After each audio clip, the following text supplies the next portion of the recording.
Hey, everybody, welcome to Bible study. Glad to see each and every one of you on tonight. Appreciate you guys for being here. And so we're going to get started in just a few minutes. I'm excited for our Bible study tonight. I'm looking forward to getting into it. As you come into the room, what I want you to do is if you could do me a favor and just pop in right quick in the chat and let me know that you can actually hear what I'm saying. Right? If you can hear it, just say something. Hey, Miss Trey, I see you. Can you hear me? Do I sound good? All of that good thing. Let me know. Let me know. Can you hear me? Do I sound good? Can you hear me? Do I sound good? That's all I want to know. Then we'll get started. All right. All right. Good. Good. Good. All right. Thank you, Miss Ray. Thank you, Miss Nicole. Okay, cool. All right. So here we go. So we're about to go ahead and get started. Once again, I want to welcome you to our PFBC Wednesday night Bible study. Glad you guys have tuned in with us. We're continuing in our series, How to Not Be My Own Worst Enemy. I hope that as you guys are paying attention to the message on Sunday, that the message is a blessing to each and every one of you. And so if I had someone who hit me the other day, and they were like, man, you really wasn't you when you told us you wasn't playing this message this past Sunday really made me recognize this fella is not playing. And so I'm trying to make sure that we get the best content out to you guys and really break the word down so we can hear it, understand it, and be better. All right. So here's what I want you to do. We started with this series, How to Not Be My Own Worst Enemy. And so again, this is our sermon-based Bible study. And so what we're going to do is we're going to dive back into it, because there's a few things that I left out on Sunday that I really wanted to say and point out. And so we're going to dive into it tonight. And I want to kind of help us see the scriptures and see some things that we need to do from a slightly different vantage point. I think this is going to be helpful. Actually, I think it's going to be really helpful to many of us who struggle with our tongues. In fact, just right quick, how many of you out there just listening, tuning in right now, how many of you actually do struggle with your tongue? Struggle with what you say, not having complete control of it all the time. Anybody out there? How many of you struggle with your tongue, with your speech? You a Christian, but you don't always sound Christian. So all right. Anybody out there? All right. Miss Nicole said no comment. Okay. All right. Miss Trey said yes. All right. Miss V, yeah, I see you. Okay. Gotcha. All right. So this is going to be this then is going to be helpful. So you might want to tag somebody else in, somebody with a horrible mouth. You might want to tag them in tonight. All right. So here we go.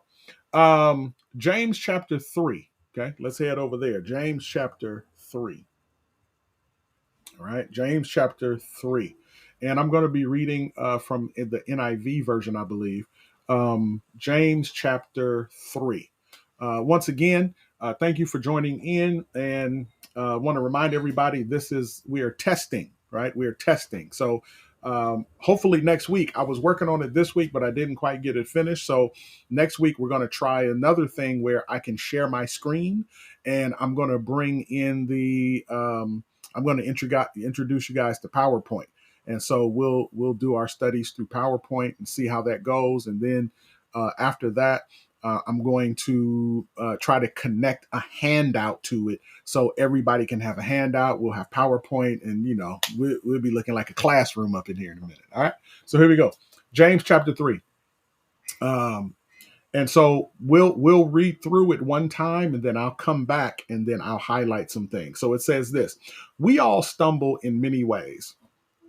If anyone is never at fault in what he says, he is a perfect man, able to keep his whole body in check. When we put bits into the mouths of horses to make them obey us, we can turn the whole animal. Or take ships as an example. Although they are so large and are driven by strong winds, they are steered by a very small rudder wherever the pilot wants to go. Likewise, the ship is a small part of the body, but it makes great boasts. Consider what a great forest is set on fire by a small spark. The tongue is also a fire, a world of evil. Among the parts of the body, it corrupts the whole person, sets the whole course of his life on fire. Wow. And is itself set on fire by hell. It's a cold piece. Verse 7. Uh, all kinds of animals, birds, reptiles, and creatures of the sea are being tamed and have been tamed by man, but no man can tame the tongue. It is a restless evil full of deadly poison. With the tongue we praise our Father and Lord, and with it we curse men who have been made in God's likeness. Out of the same mouth come praise and cursings, my brothers. This should not be. Can both fresh water and salt water flow from the same spring? My brothers, can a fig tree bear olives or a grapevine bear figs? Neither can a salt spring produce fresh water. All right. So this is James' monologue, if you will, on the concept of the tongue or the mouth. Right. He's talking about us speaking, how we speak. And how we use the mouths that God has given us. And so if we come back up to the top, I want to kind of walk this down and break it down in a little bit smaller fashion, because that's a lot. And by the time you read it, especially if you have an issue talking, an issue with your mouth, an issue controlling your tongue, you'll probably feel pretty bad as we go through it. And you probably feel pretty bad anyway, even if we slow it down. But there's hope. Okay, here we go. So James says this: we all stumble in many ways, right? So here's the first part. Here's the first part of the great equalizer, right? Because the tendency is for people who have more difficulty with their mouth than other people, the tendency is that people who have more control of their tongue, sometimes we got to be careful of one-upsmanship, right? We have to be careful of making people feel bad because they still have a struggle that we don't really have. And the way that we deal with that is in the first verse.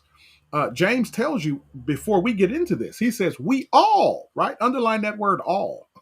James says, we all stumble in many ways, right? Is what he says. We all stumble in many ways. And then he says, if anyone is never at fault in what he says, he is a perfect man, able to keep his whole body in check. Here's what James just said. Don't ever think that you're better than somebody else, because the reality is, even though somebody may have a huge issue with their tongue, your tongue is not too saved either. Right? All of us have heathen tongues floating around here, is what James is getting at. And how do you know? Because James says, if you're still sinning, right? If you still have a sin life, if you still sin somewhere in life, he says,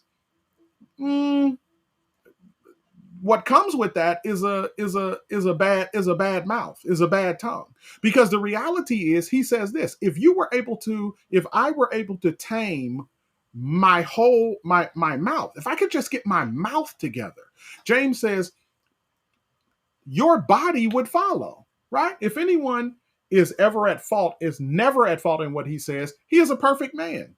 right? And so what James is doing is he's using the tongue as a measuring rod.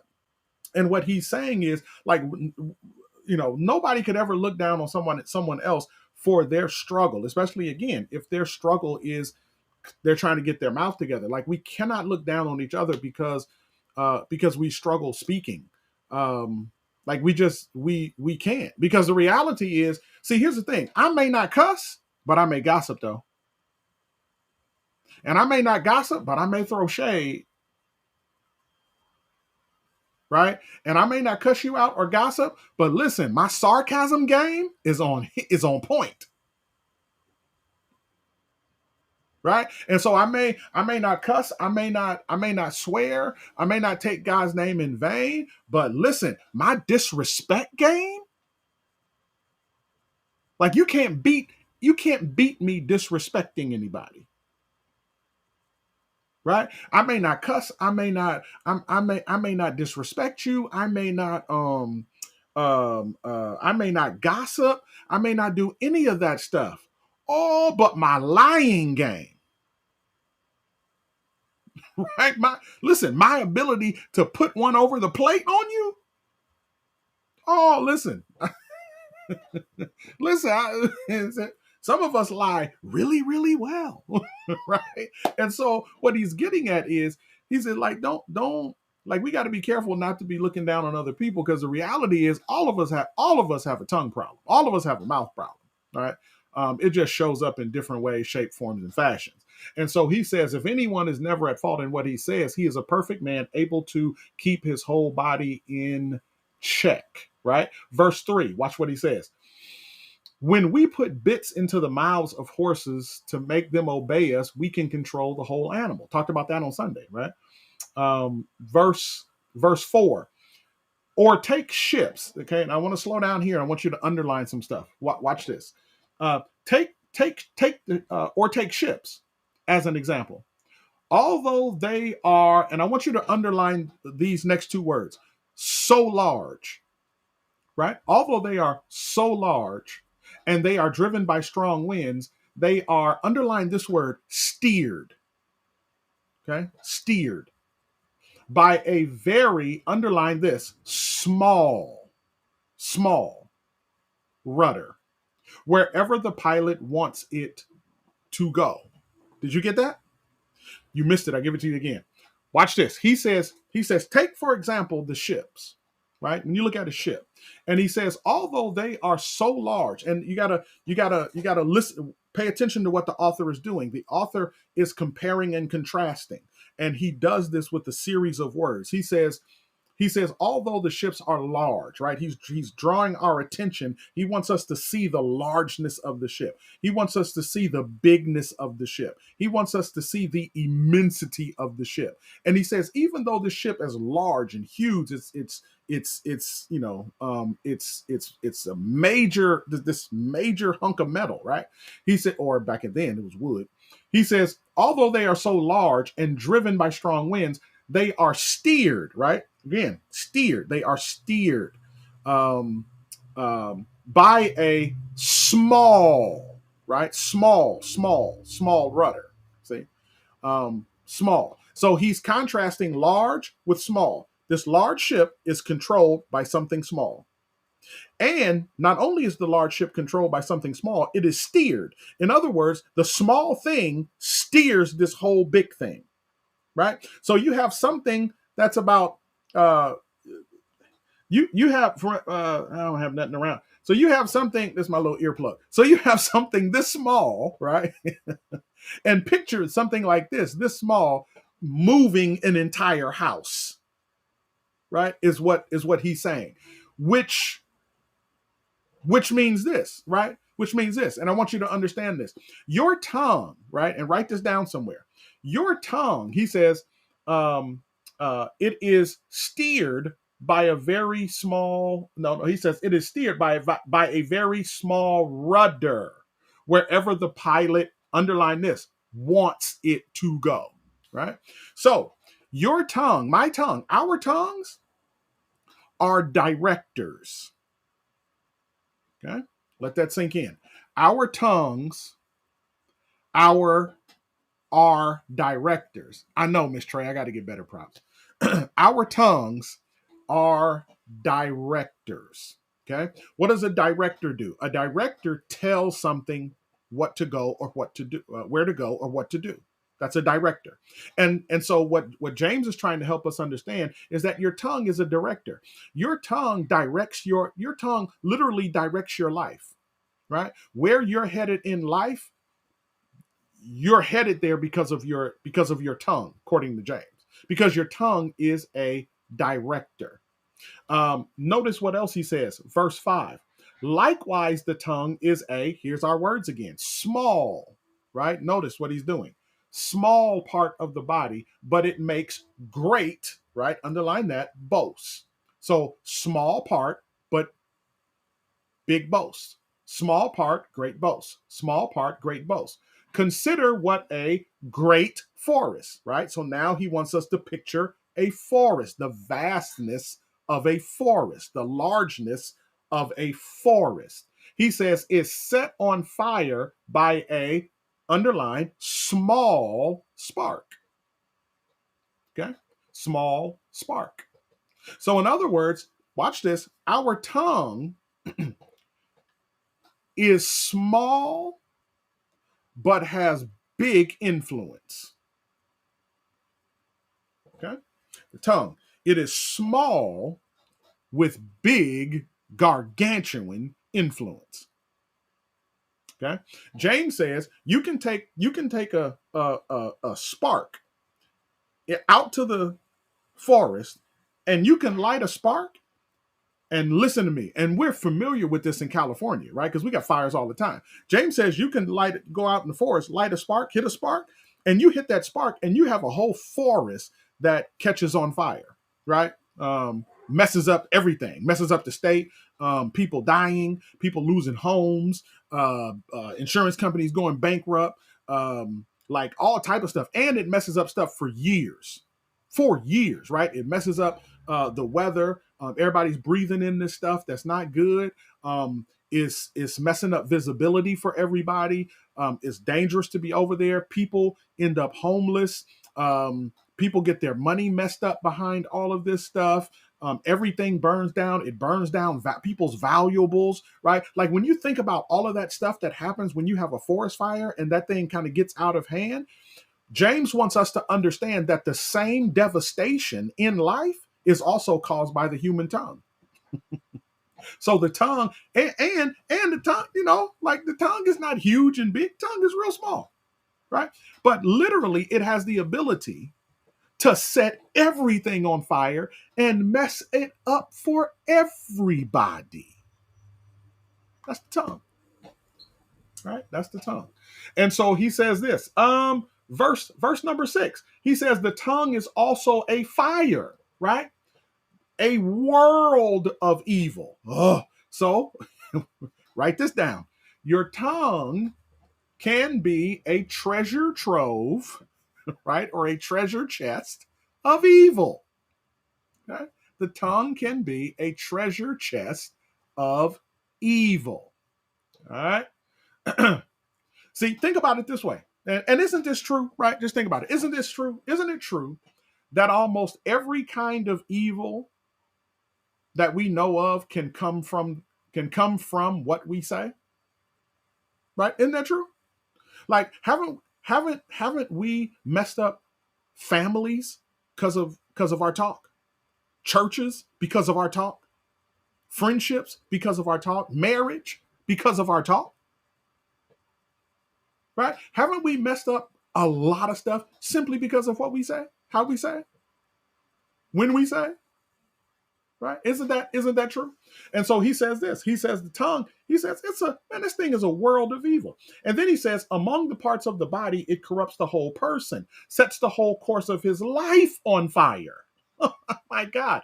And is itself set on fire by hell. Right? It's a gold piece. So in other words, watch this, write this down. The tongue can be a destroyer of life. Did you get that? The tongue can be a destroyer of life. So let's stop, go back. I want to make sure you got the list so far. So number one, the tongue is a director. Number two, the tongue is a small part, but it holds big influence. Number three, the tongue is a treasure trove or a treasure chest of evil. Number four, the tongue is a destroyer of life. Three more, and we moving on. Here we go. Verse 7. All kinds of animals, birds, reptiles, and creatures of the sea are being tamed and have been tamed by man, but no man can tame the tongue. The tongue is, write this down, untamable. Okay?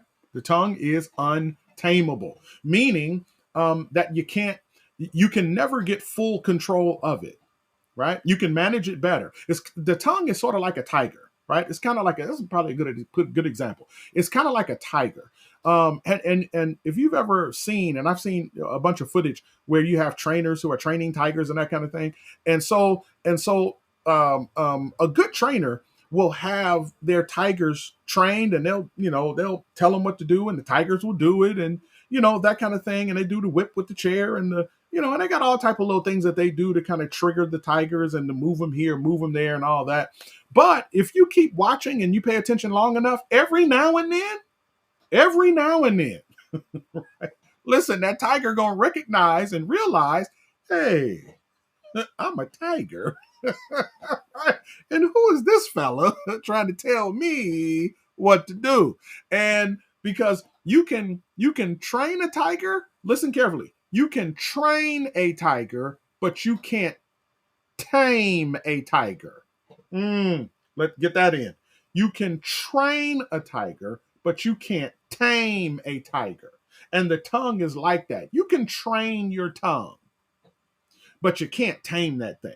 Every now and then, listen, he finna get loose. Blah, blah, blah, blah, blah, blah. Filth, flarn, filth. Like, it's just, you can train it, but you're not going to be able to tame it. That's just not the nature of it. It's not how this works. And James makes pulls no punches about it. James says that the tongue is untamable, right? And we talked about why the tongue is untamable, because ultimately, right, like the tongue is connected to the heart. Like we did a whole big thing on that on Sunday. I'm coming back to that this Sunday.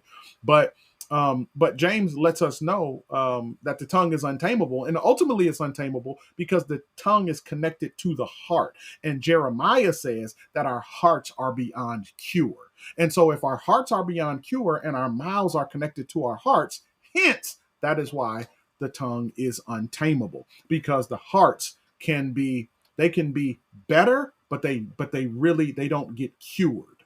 Okay. And so that's the issue. That's the difficulty. That's the problem with the tongue. So watch this. Verse 8. But no man can tame the tongue. It is a restless evil full of deadly poison. I almost forgot this. This is also a part of number 5, because number 5 is it is untamable, but also, and this is another part of number 5. It is also unpredictable. That's the word I'm looking for. The tongue is unpredictable. Kind of like if you got to go back to that whole tiger thing, right? For the most part, you can trust it when you train it. But like the whole, you guys remember the Siegfried and Roy, right? The people who work with the tigers, and then all of a sudden the tiger, after 30 years, the tiger was like, "Hey, I'm a tiger," right? and put your boy in his whole mouth, right? And messed him up for life. And so because you can work with it, but you can't rely on it. The tongue is unpredictable. That's really the key. It's unpredictable. And then we'll talk about what do you do about that a little bit later. So then verse 9, with the tongue we praise our Lord and Father, and with it we curse men who have been made in God's likeness, which means this, that the tongue is contradictory too. Right? Tongue is contradictory. It has a tendency to be hypocritical. Our tongue has the tendency to be very, very, very hypocritical. Then he says, verse 10, out of the same mouth come praise and cursing, my brother. This should not be, right? That's that contradictory stuff.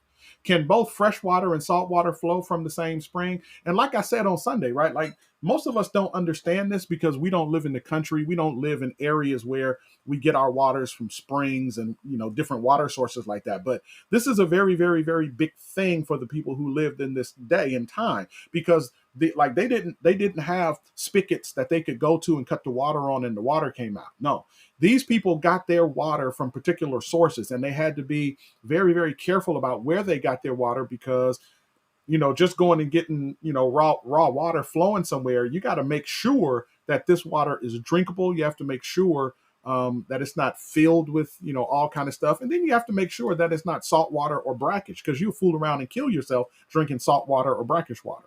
And so for them, when you went and got some water that was fresh water, listen to me, where you go to get fresh water is in a completely different place from where you go to get salt water. Again, we don't understand that, but this is true in terms of the culture. This is what you would call cultural contextual, historical cultural contextual analysis, right? In terms of how you interpret scripture. There's no way for the way that these people understood this. When James said this, they got exactly what he was saying, because where you go and get water is like way over here.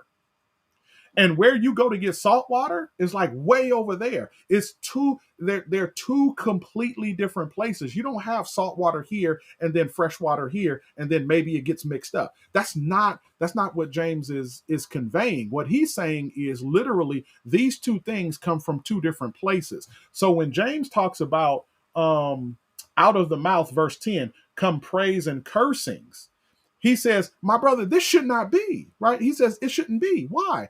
Because the praise, that's fresh water. And the fresh water comes from way over here. But then the cursing is salt water. That comes from way over here. And there's no way that you can be in both places at the same time. There's no way that you can get both things from the same place. And so what James says, and this is why he says this shouldn't be. Like, why? Again, this is contradictory. This shouldn't happen. This should never be for a believer in Jesus Christ, right? Not for a follower of Jesus. No, James says this should never happen, because when you look at it naturally, you don't get these two things from the same place. You don't get blessings from the same place cursings come from. They should not come out of the same spigot, right? Which is our mouths, because there's two different sources for them. Two completely different sources.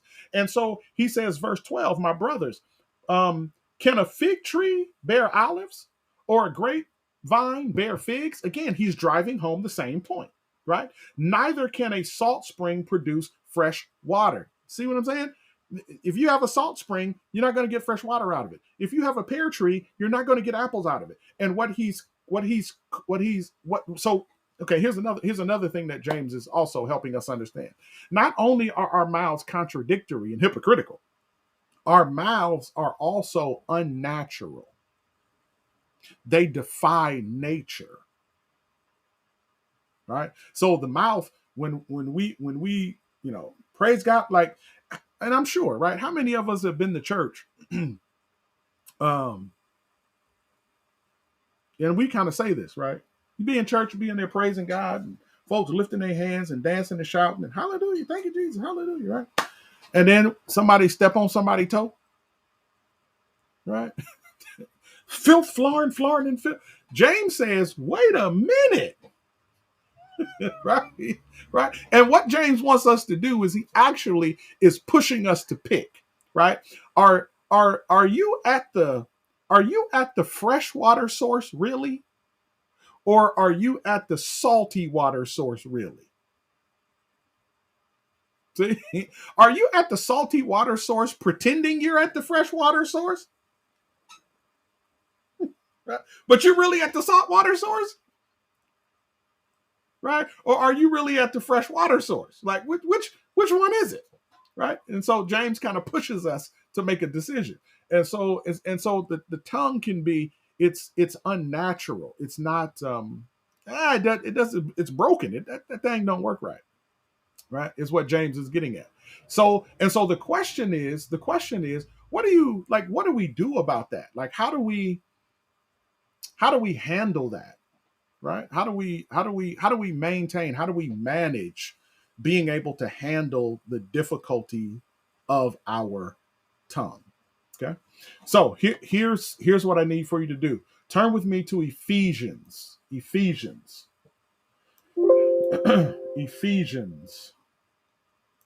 chapter 4, right? Ephesians chapter 4.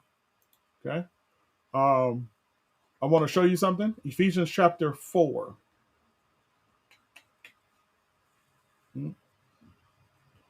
Ephesians chapter 4. When you find it, just throw your hand up in the chat, give me a thumbs up, let me know. Just say got it, got it, whatever. So I'll know when to start. Ephesians chapter 4. Ephesians chapter 4. All right, let me know when you got it. Ephesians 4. Ephesians 4.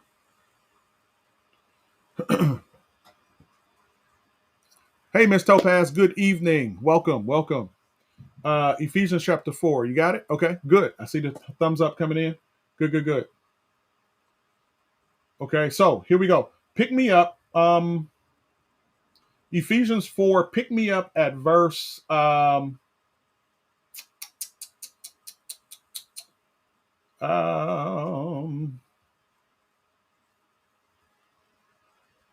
pick me up at verse 17. Okay, pick me up at verse 17. Now, let me explain Ephesians for you right quick. Ephesians is a book where, so it's a book written to the church at Ephesus, obviously, right? But the way that the book is constructed, it's constructed in two parts.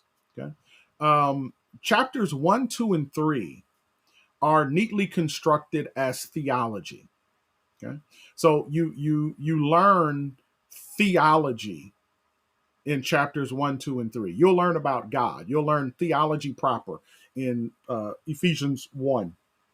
And then you'll learn Christology also, right? Which is about Christ. You'll study about Christ. And then you'll learn about pneumatology, which is the study about the Holy Spirit. And so, and then also, then there's ecclesiology, right? Study of the church. That's also in there as well. There's soteriology, right, which is the study of salvation. And so there's a bunch of different theological doctrinal things that are packed into Ephesians chapter 1, chapter 2, and chapter 3. Starting in chapter 4, though, chapter 4 switches from theology to practicality. Right? And so we move from doctrine to practice. And so it's almost as if Paul is saying, here's how you should think and believe. Chapters 1, 2, 3. Now, since we think and believe that, here's how we should act. Right? Chapters 4, 5, and 6. And so 4, 5, and 6 are the chapters. These are action chapters. These are the chapters where we learn how to live.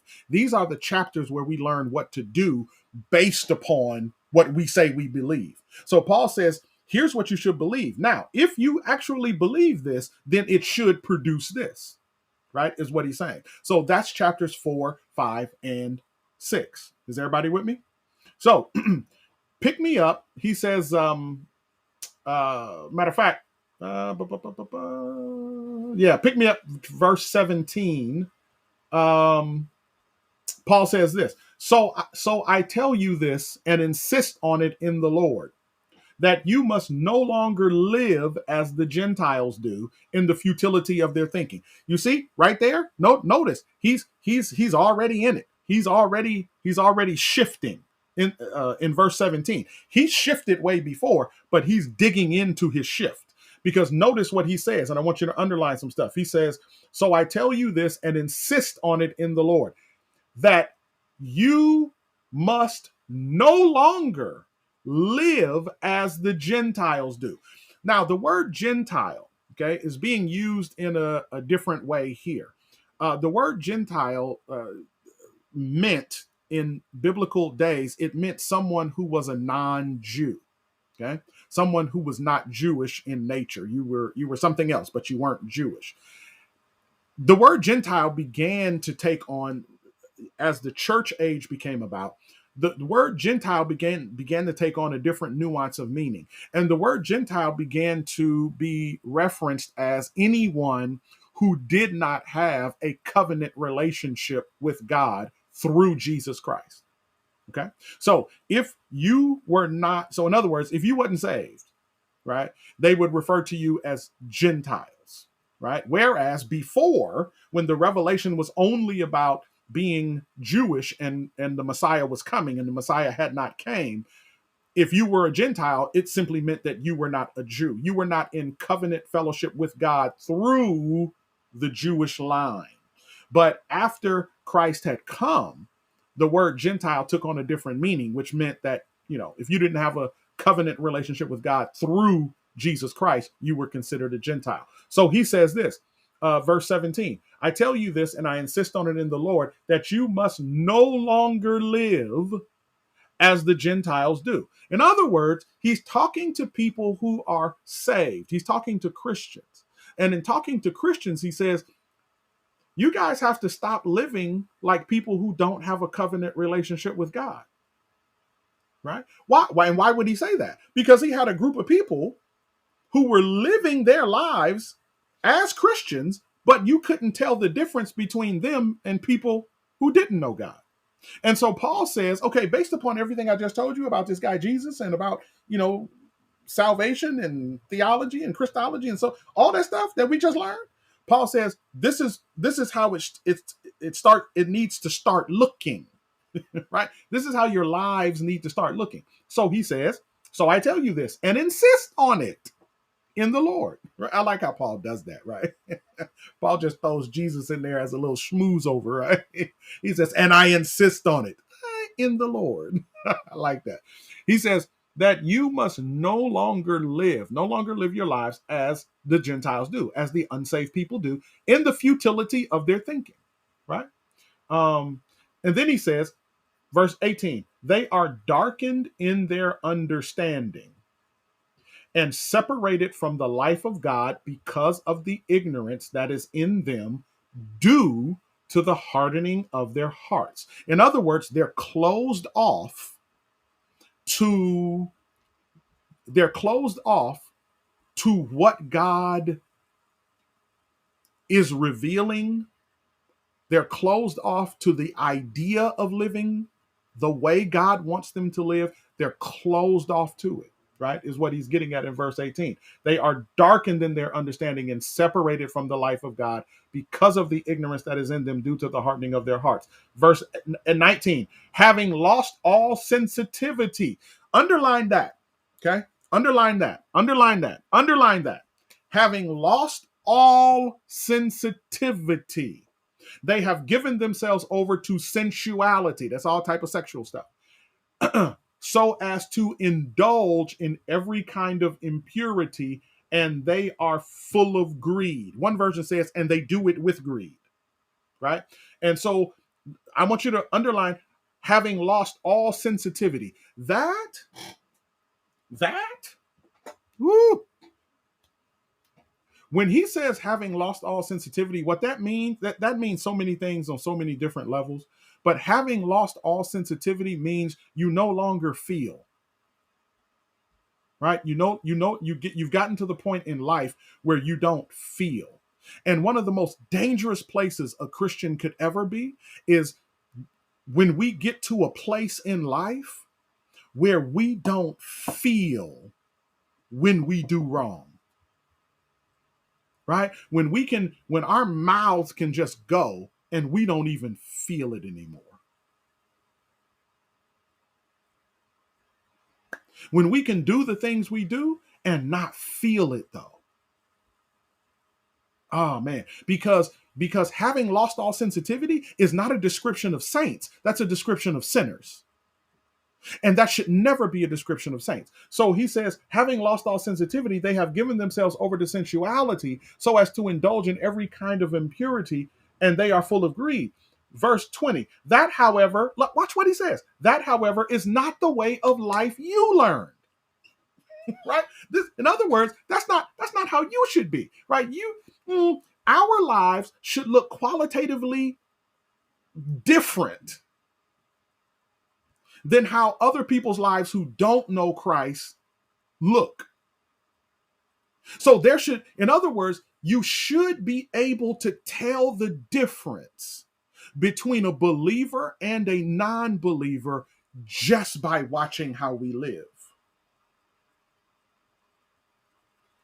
Right? Just by that alone is what Paul is saying. Verse 20. That, however, is not the way of life you learned. When you heard about Christ and were taught in him in accordance with the truth that is in Jesus, verse 22, you were taught with regard to your former way of life, watch this, to put off your old self, which is being corrupted by its deceitful desires, to be made new in the attitudes of your mind, and to put on the new self, created to be like God in true righteousness and holiness. Did you get that? Notice when Paul talks about the old self, right? And all of us we still have the old self, right? We do. We we still have the old self. If you don't think you got your old self, you are lying to yourself. You still have your old self. But what Paul says is this: the old self and the new self, he words it this way. He says they're like garments, right? They're like garments. In other words, he says the old self, right? So this is the old self, right? So this is the idea. This is my old self, right? So I'm I can't make that bigger. Okay, so this is my old self, right? This garment. This is my old self. Okay, this is how I work. This is how I get down. This is how I function. This is how I talk. Right? It's my old self. But then the way Paul words it is he says, take off the old self. See, and this is a little different than how many of us see our salvation, than how many of us see our sanctification. Right? Our thing is always, I'm working on it. Right? I'm working on something. And I get that. I understand what we're trying to say. But let's just stick with the text. Paul says, take it off. He says, pull it off. Right? He says, pull that thing off. Right? Now, then what you do, right? He says, take off the old self. Then he says, put on the new self. Right? I got to put my new self on. See my new self. Right? My new self. Right? My new self. Right? He says, put on the new self. And he talks about our dispositions in life. He talks about our salvation, like our salvation is clothing. And he says, put one on, take one off. Now, here's the problem with many of us, and here's what we're working on, right? I'm gonna tell you what we're working on. This is what we're working on. Many of us, we've done this, right? Many of us have done this. We have put on the old self, right? This is the old self. That's where we came from. But then what many of us do is we put the new self on top of the old self, right? And what ends up happening is, listen, we got two selves. we got two selves up in here, right? I got my new self floating through here, and then I got my old self down here. And guess what? My old self is making me hot. Right? My old self is making me hot. It's making me sweat. And we're disobeying the text because the text doesn't say put the new self on top of the old self. The text says take off the old self and put on the new self. And so some of us, if this is not how we look, right? Others of us, we look like this, right? Show you how we look. We look like this. We look like, right? So I got on my old self, and then here's what we look like, right? We got the new self, and he said put on the new self. So we just right? That's what we rocking it like this. Right? So depending on how you see me, depending on how you look at me, that's who you gonna get. Right? so I'm telling you, we're and the way but the way Paul words it though, he says, take off the old before you put on the new. Right? And so that's why I'm telling you, that's why we struggling. That is exactly why most people and Christians are funny. I'm telling you, we are funny because here's what we do as Christians. As Christians, we tell people, "Oh, I'm working on it." Right? I'm working on that. But guess what we do? Let me tell you what we do. Guess what we do? If you ask me in 10 years, right? In 10 whole years, if you ask me in 10 years about the same thing, I'm going to tell you the same thing. I'm working on it. I'm still working on that. I'm working on that. And I'm going to tell you why. Because it is impossible, right? It is impossible to merge the new with the old. It's impossible. It's impossible to have both of these on, listen to me, at the exact same time and be okay. Right? It's impossible. You can't, like, this is not a good look. Right? It's not like this, like this. It's not a good look. Right? And this is why the Christian life is frustrating for us. Frustrating. It is frustrating because we're trying to put the new self on the old self, and we're trying to do it without ever slowing down long enough to take off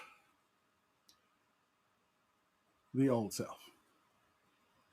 All right? Now, keep flowing with me. Here we go. And if we ever get the old self off, right, just take him off. Now, it doesn't mean, now you got to understand this, right? Because some people say, well, I took it off, but it for some reason, it keep coming back on. Yeah, you're right?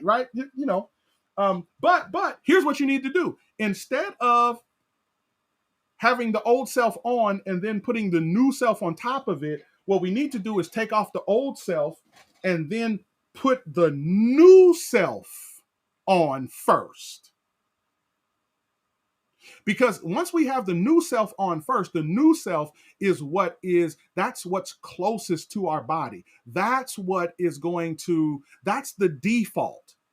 And so the only thing I'm working on is I'm working on taking this off or leaving it off. If I could just take this off for a minute and put this on, trust me, this is coming back, but it can't be the first thing that's on. Right? Hopefully that makes sense. There's a whole practical piece that I need that I can do with that to make it make sense, right, in a very practical way. But I'm kind of hoping and praying that God is translating all of this in your life and in your head, so that when you see what I'm doing, it actually makes sense, right? So he says in verse 25. Here we go, verse 25.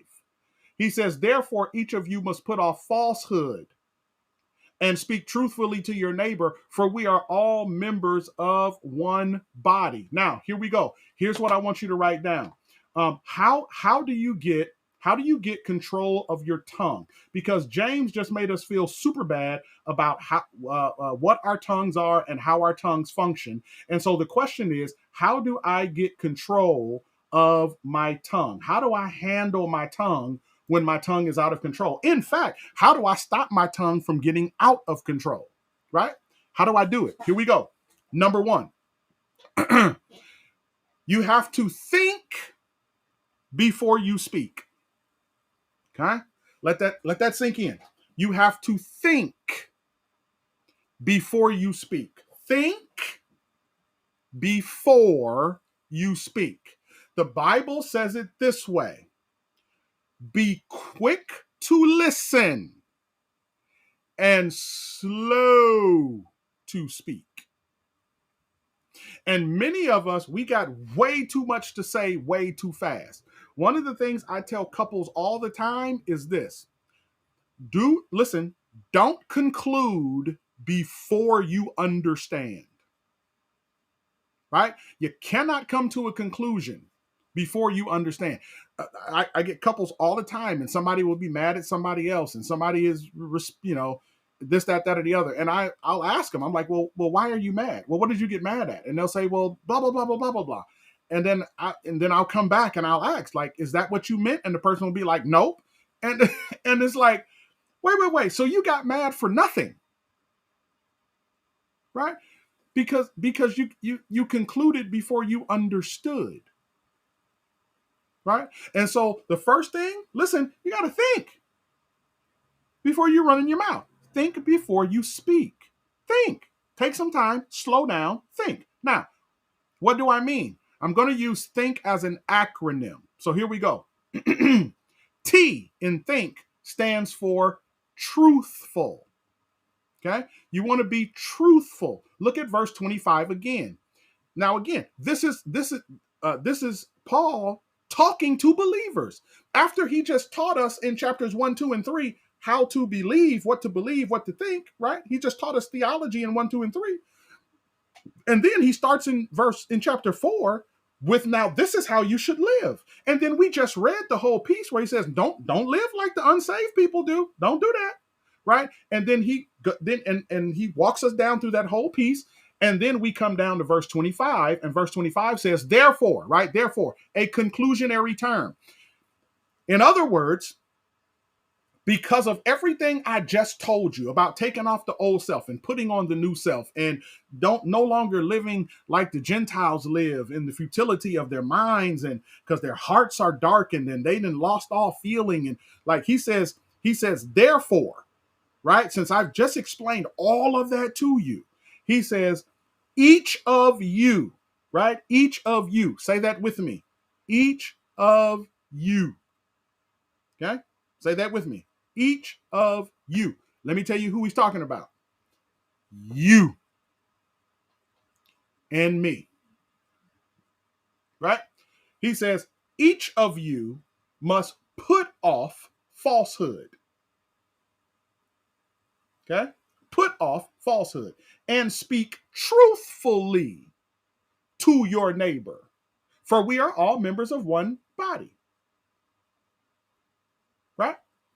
He says you have to put off falsehood. Now, for many of us, right, especially, a lot of us, we see this as lying. That's kind of how we default. You stop lying, right? But that's just one part of what he means, right? That's just one part. Sometimes lying, well, I mean, we need to stop lying, but there's more to put off falsehood than what we understand. When he says put off falsehood, what he's saying is stop being fake. Right? So if something's wrong and somebody says, what's wrong? And then you say, I'm good, nothing. Like, stop put off falsehood. Right? Put off falsehood, because there is a problem. This is a push for us as believers to be emotionally authentic, to own how we feel. And he says, put off falsehood and speak truthfully. Right? Speak truthfully. And so there's a way you feel. Say that. There's a way you think. Say that. Right? Now, for many of us, When you hear me say that, what you see in your head is sparks flying. And I'll tell you why in a minute. I'll tell you why you hear sparks flying, right? Why you see sparks flying. The number one reason that we hear or see sparks flying is because one of the most, in order to do what Paul is about to suggest we do through these scriptures, we got to stop being selfish. And there's a whole other piece that we didn't read in here where Paul gets at our selfishness. Because the reality is, if someone speaks truth, I have to honor the fact that that's how they feel. I have to allow you to feel how you feel and not be mad because you feel. Right? The same way I would want you to do for me. And so he says, put off falsehood. And the number one reason, let me tell you what, the number one reason we're false and fake is because we're avoiding conflict and we're avoiding pain. That's what we're doing. We're avoiding pain. We just don't want to deal with the repercussions that come from us saying what it is we want to say.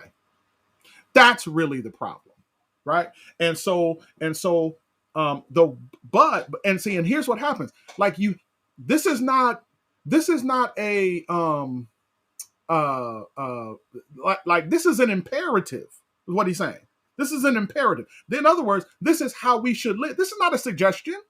This is how we should live. He says, therefore, each of you, notice, must. He says, must put off false. Now, I want to say this. I don't have this mastered,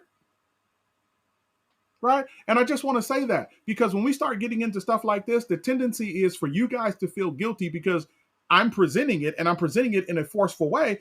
And just because I present it in a forceful way, the tendency is that you think I have it mastered. I don't.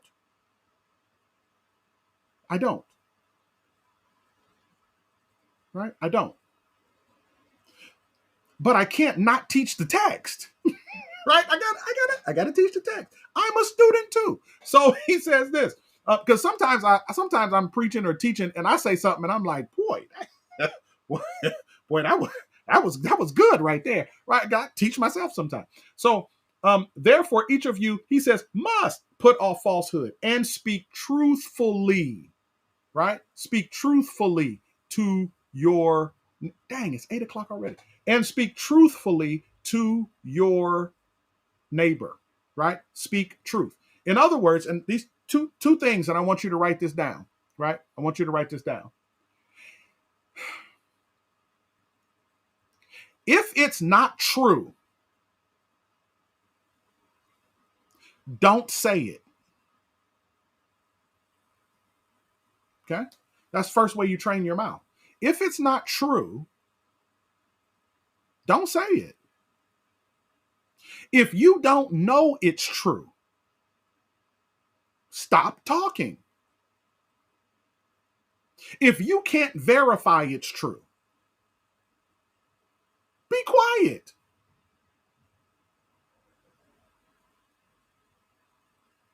See, that's how rumors get started. That's how feelings get hurt. Because we go saying stuff that we heard somebody say to somebody else when they were saying what they were saying. No, if it's not true, like, don't say it. And then here's the second thing I want you to write down. Write this down. If it's true, watch this, you must say it. Ooh. That's a tough one, right? If it's true, you must say it. Because he says, you must put off falsehood and speak truthfully to your neighbor. That must there in the text is covering it's covering the same two actions. Put off falsehood and speak truth. The must refers to both of those things, right? So if it's not true, don't say it. If it's true, you must say it.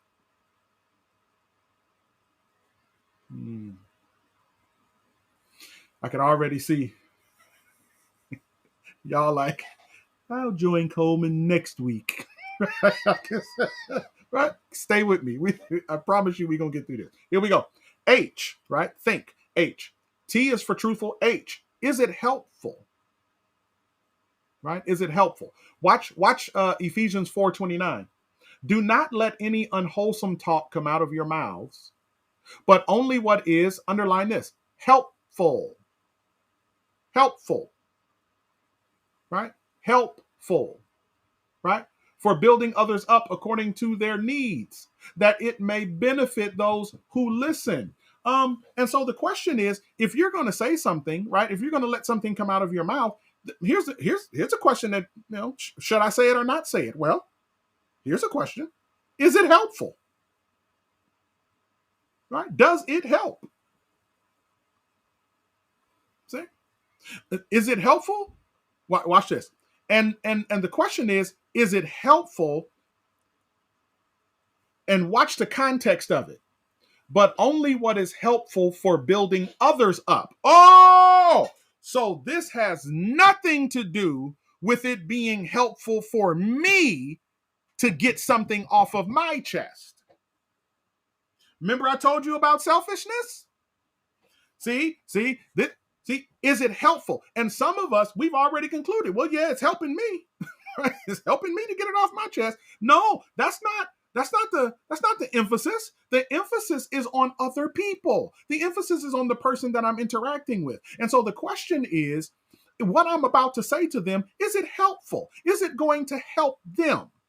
Is it helpful for them for me to say what I want to say? And if not, I probably need to keep it to myself. Well, or maybe I should just tell somebody else. Well, why? Is it going to be helpful for them?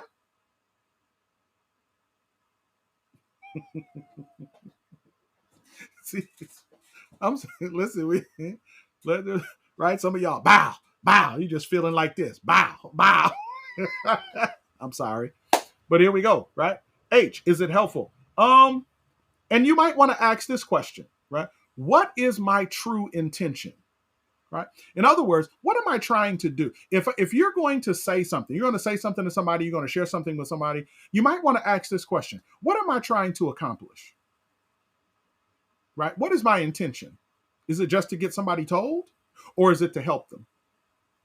Right? Watch what's next. I, T-H-I. I is for inspirational. Same verse.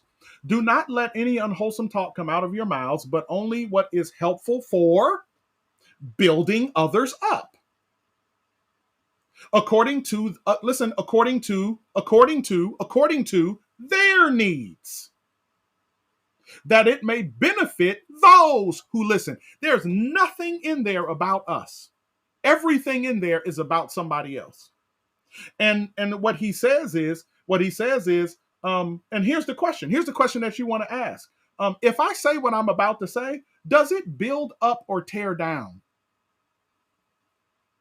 Right? Does this build up or does this tear down? Right? You're a constructor. You're a contractor, and your words build things, and your words tear down things. Are you doing construction or demolition today?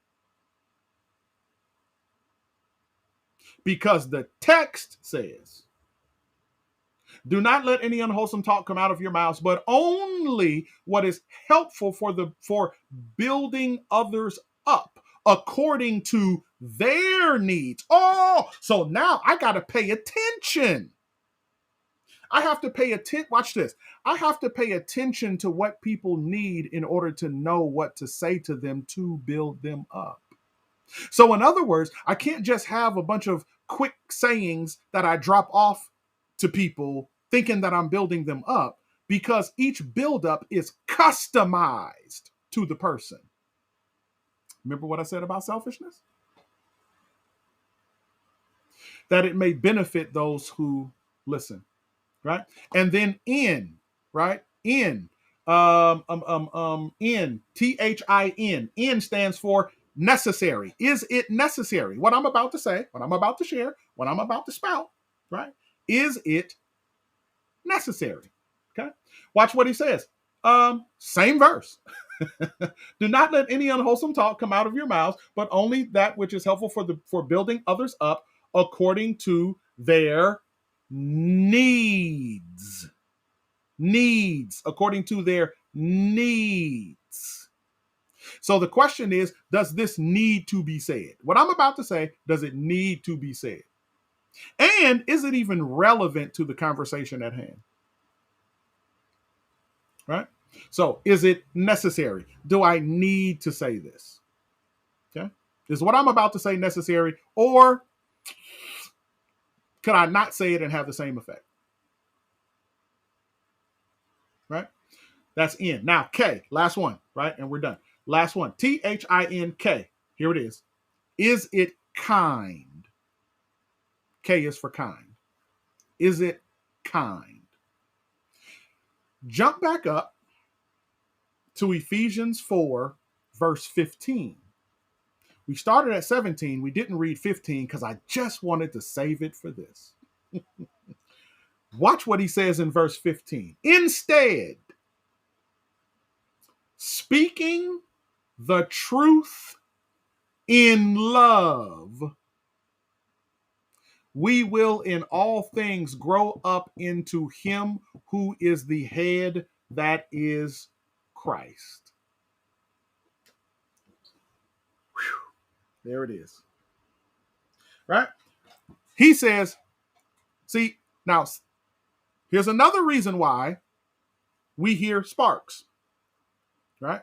We hear sparks. When you heard me say under T, truthfulness, right? That if it's true, you must say it. And I'm telling you, I know what was going on in many of you guys' heads, sparks. And you're like, oh my God, this is gonna, I don't know about that, Pastor. Right. you ready. You ready for me. And I'm telling you, the issue is not what, listen carefully. The issue most often, 99% of the time, the issue is not what you have to say. It's how you have to say it. People, listen carefully, people do not tend to object to truth. People object to nasty truth. People object to dirty truth. People object to arrogant truth. People object to judgmental truth. People don't object to truth. People object to how we give truth. And if we could ever master how we give it, you would never have a problem with being truthful.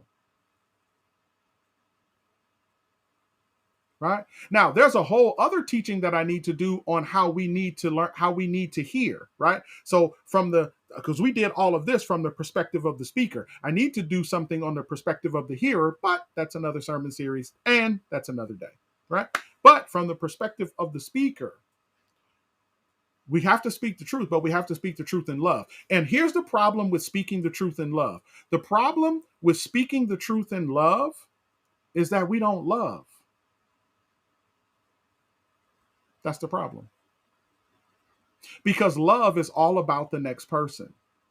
And if I could ever be willing to get out of my feelings and ever be willing to give up on my rights and put myself in somebody else's shoes to feel what they feel and to think what they think and to understand what they understand and how they understand it, I could move myself, because I still got to tell them this truth, but I could move myself and present it in a way that just may be helpful for them, because I'm giving it to them in a way that is kind. Right? And so here's the question you want to ask about K, right? Here's the question. How would I want someone how would I want someone to approach me with this information? How about that? Right? You have something that you want to share with someone else, right? Maybe maybe somebody breath stank, right? And you just can't stand it no more, right? And you feeling bad for them because they going around, and then you see people kind of doing this, right? And you got to tell them they breath stink, right? Now, there's a couple ways to do that, right? You can say, your breath stink, right? That's the way to say it, right? Um, but no, just how would you want someone to tell you your breath is humming, right? What's a good way, right? Sometimes you can do that without words. Sometimes you just pull out a piece of gum and then start chewing on it, and then hey, you want a piece, right? And then if they say no, no, no, no, no, no, then you could say you might need a piece, right? You just told them their breath stank, but you did it in such a nice way, right? And they will recognize that, oh, you tried to do it in such a way where you didn't even have to bring up stinky breath, right? You tried that, and then I shot you down because I can't smell my own breath. So, so again, the question is how do I want someone to approach me with the information that I'm going to approach them with? And once I extrapolate that, once I understand that, we just might make some headway in this, right? And get control of our tongues. And guess what? When we get control of our tongues, James says, you start to get control of the rest of your body too. So getting control of your tongue is not just about your speech. Getting control of your tongue is about getting control of your life.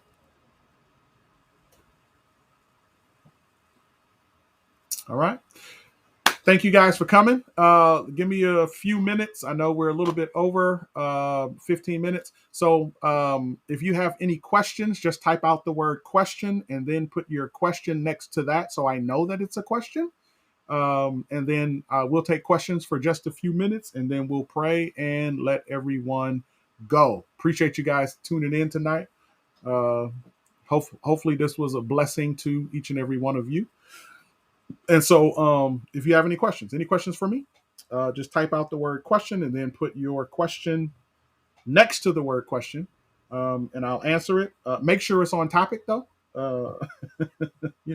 Like don't be asking me about, eschatological projections. I don't know. right?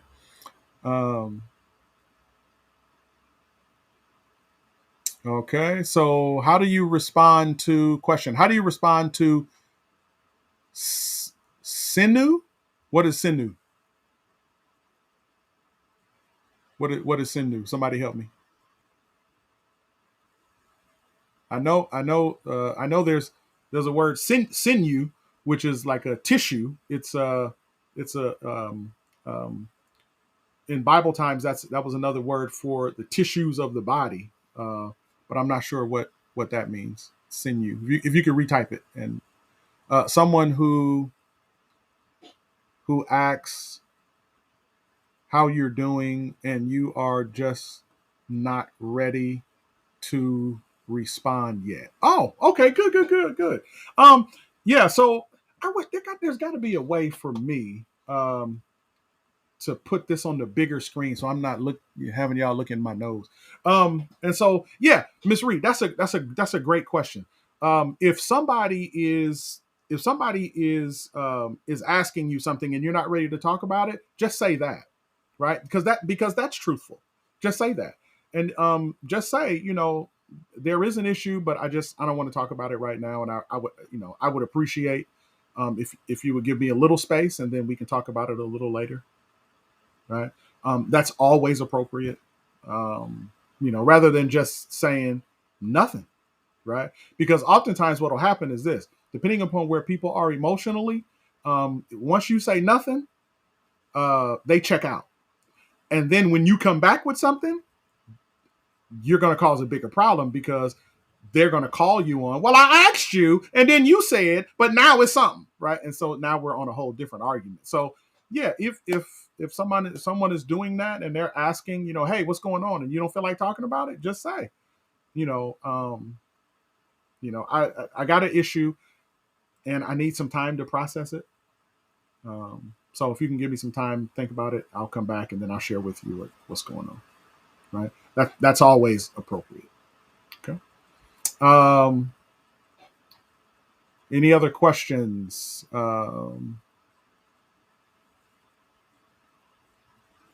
If you do tell the truth in love, but the wait, hold on.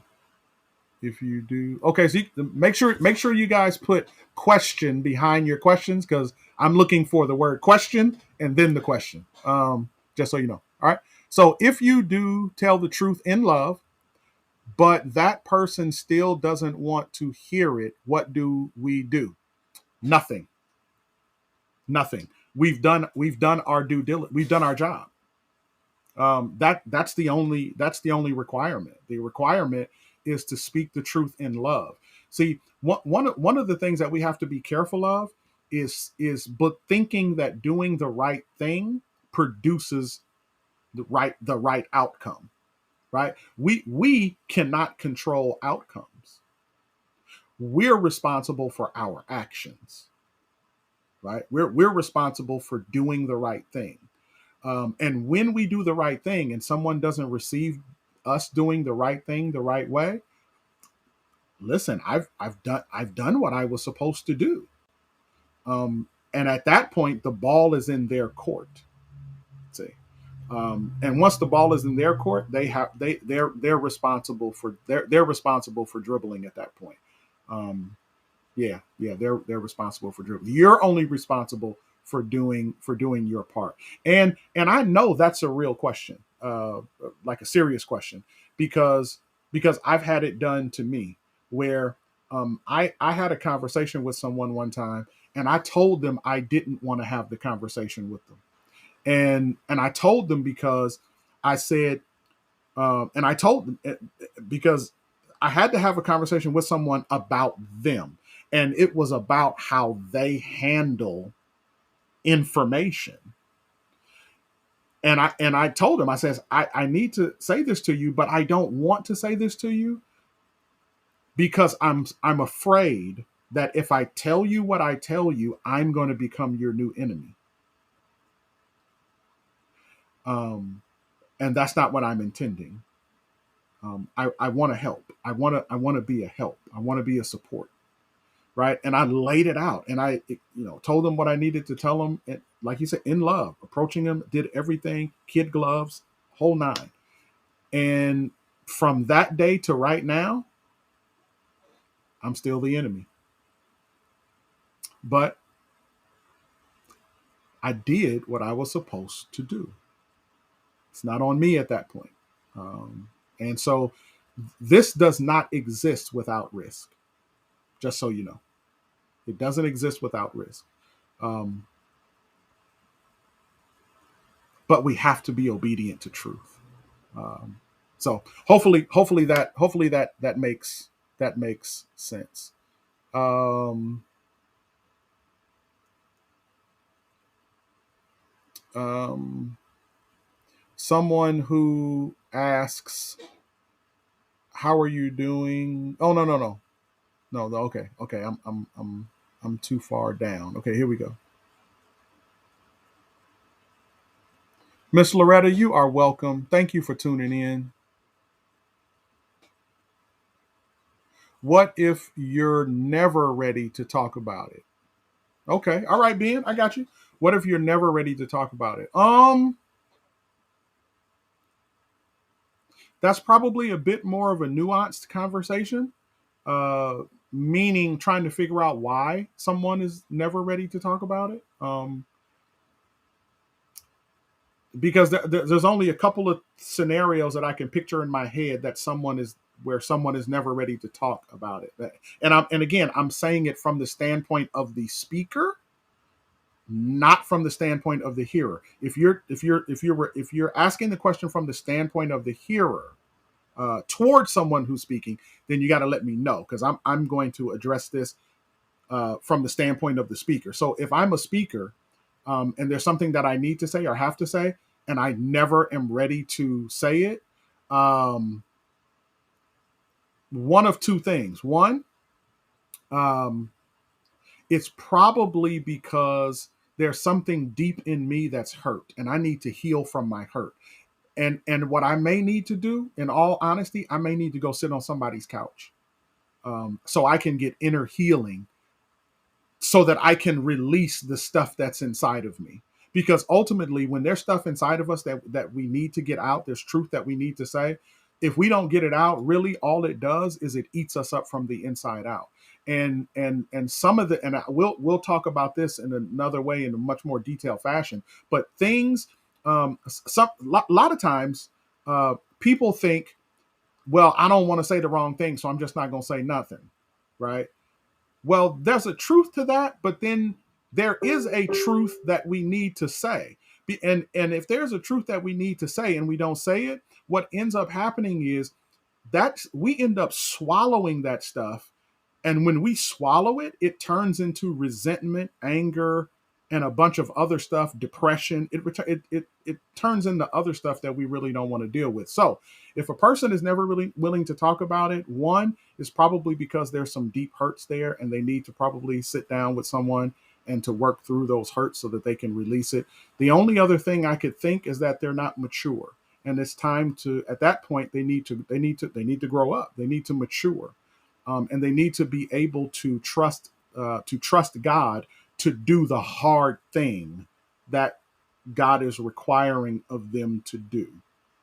Because again, like I said, it's not a suggestion. It's more of an imperative that we speak the truth in a loving way, right? And so however we need to get ready, we do need to get ready. Sometimes it's good to get a accountability partner, someone else, and practice, right? So there's nothing wrong with that, right? Sometimes you need to practice on somebody. Sometimes you need to pull somebody to the side and say, hey, I got to have a conversation. I don't know how to say this. Let me say it to you how I'm thinking about saying it, and then you tell me what you think about what I said, and then you practice on them, right?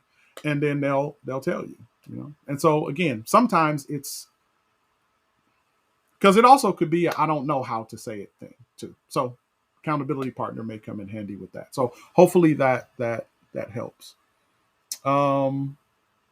Okay, question. Man, I got to figure out a way to make this bigger. Oh, hey, I can enlarge my screen. Woo, Jesus, there we go. When you know you have to say something to someone, how do you bring up the matter without the person checking out after you ask the question or comment? That's kind of hard. That's one of those risky things that we deal with when we approach this. But there are a couple of things that we can do in preparation. One is, like I said, practice. Two is set them up, right? And normally that we see that as negative, but I mean it in a positive way. Set them up, right? And what I mean by set them up is just tell them that, I want to have a conversation, and, what I'm going to say, so let me switch it. Here, this is a better way. This is a much better way. Is to let someone know that you want to have a conversation with them, set up the time to have the conversation, and give them a heads up of the topic. That's a much better way. Why? Because, and guys will understand this, what guys hate is when his woman says, we need to talk. You say that to a dude, listen, eyes in the back of the head. I'm done. We hate that, right? And here's why. Because contrary to popular belief, nobody likes to feel, nobody likes to be ambushed or to feel ambushed or be surprised. And so one of the ways to kind of preempt that, people checking out, is give them a heads up. I want to talk to you about this, right? And don't go into it. Just give them the topic, right? I want to talk about how terrible of a friend you are. No, I want to talk about how we can be better friends, right? And then, right. So you want to make sure you do that right. The other way is that when you open up, you can preempt the conversation, and you can say, listen, what I want to talk to you about is it might be a little difficult. My intention is not to offend, but if you start to feel like you want to check out, please let me know, and we can take a break, right? Why? Because again, it's all about being able to honor the person and the dignity of the other person. And it's hard to dislike when other people give you respect and dignity, right? It's just hard to ignore that. Some people do, but it's just hard to ignore it. So that's a part of the risk that we take, but there is a way to minimize the risk. Okay. Hopefully that helps, Miss Trey. All right. Um, all right. So that's the only questions that I see. All right. So listen, let us have a word of prayer. If I missed any questions, send them to my email, pastor@pfbc1.net, and I will try to answer if I missed anything. I don't think I did, but if I did, just send it to my email, pastor@pfbc1.net. Um, Yeah, Nicole, that's good too. Nicole says, I was told to go outside the regular setting, like go for a walk. Yeah, Nicole, that's brilliant. One of the things, and I will say this, especially for couples, listen to me carefully. Never knew how important this was, but it's important. What you want to do, if you have to have a difficult conversation, don't have that difficult conversation in the same place that you do intimate things with each other, right? Don't do it. Don't do it in the same place where you share happy moments. If you have to have a difficult conversation, find a place, right? Create a place for conversation. And whenever you have to have difficult conversations, go to that place. But don't let your bedroom be that place. Don't let, you know what I mean? Like, if you got a special tree, you know what I mean, that y'all hang around, don't go to the tree and get in an argument. Reserve that for your happy time, special time. So, and it just does something different in the minds of people. Again, getting people out of their environments sometimes changes the attitude of the conversation. So, Nicole, you are 150% right. Yes, ma'am. That's brilliant. All right. So here we go. Let us pray. Our God in heaven, we thank you for blessing all of us to be here tonight. I thank you, Lord, for each and every person that chimed in tonight. I thank you for all of the questions that have been asked. And God, I just thank you for your lesson. Thank you for teaching us through your word. Sometimes your word is difficult, Lord, to adjust to discover, to learn, to know. And even when we know it, it's just hard to do sometimes. Like all of us still have the old self hanging around and the new self that we're trying to put on. And so, God, I'm just asking that you would help all of us make the proper switch tonight. That we put on the new self, and then deal with the old self second. And so, God, I pray that you would help us to get control of our tongues. I pray for the sermon series that we're in, how to not be my own worst enemy. And I'm asking, Lord, that through this series, through the dynamics of this series and the Bible studies that come with it, that you would literally teach us, because many of us have never had it, but teach us how to be our own best friend. And God, I ask that you would do it all in Jesus' name. Amen. All right. Thank you guys for tuning in. I love you guys. I promise I do. I'll see you guys on Sunday. And I'll see you on next Wednesday. Fellas, I will see you guys tomorrow night, 7 o'clock, right? Put your spiritual thinking caps on. We got a long way to go and a short time to get there. All right. I love you guys. I'll see you later. God bless. Bye-bye. We're going into the lab.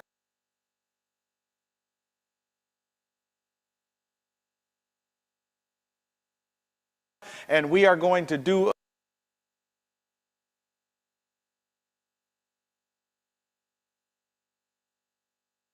a couple of experiments to